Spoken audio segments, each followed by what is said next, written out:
Given what Governor Orengo is doing and, the way he's behaving, what do you think William Samoei Ruto thinks about Governor Orengo?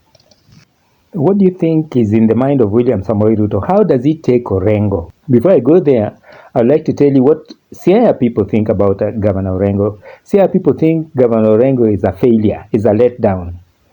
He's somebody who just kaza mdomo, anakaza mdomo sana, but does nothing. He has ran out of ideas.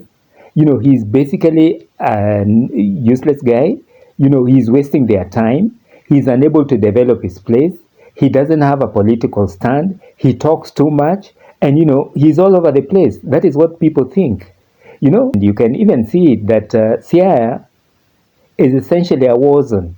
It's like people migrated long time ago and went to Nairobi, others went to Mombasa, Kisumu, diaspora. Orengo is in the village there. He doesn't know what to do. He has money, he doesn't really know what to do. So he looks for Sifuna.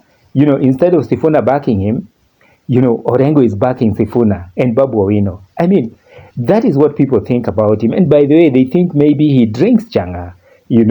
That is what people think about him in Siaya. But what does William Samoei Ruto think about Governor Orengo?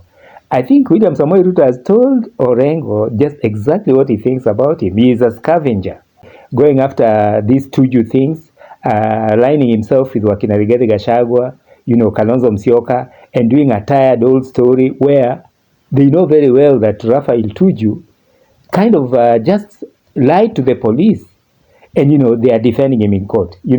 That is what Kalonzo Musyoka is doing. William Samoei Ruto thinks that he is a scavenger.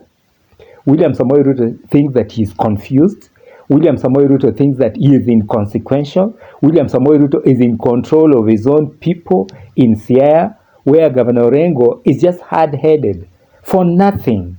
Not because he's doing any good job, not because he knows what he wants to do in the future, not because he's looking for better leadership, not because he's looking for resources or change of leadership so that he can improve on his own county the way towards his home or to his home, which is not tarmacked, but just to be, a noisemaker. It reaches a time when people think that maybe this age thing is playing tricks on Orengo. He should just forget about Orengo and move on.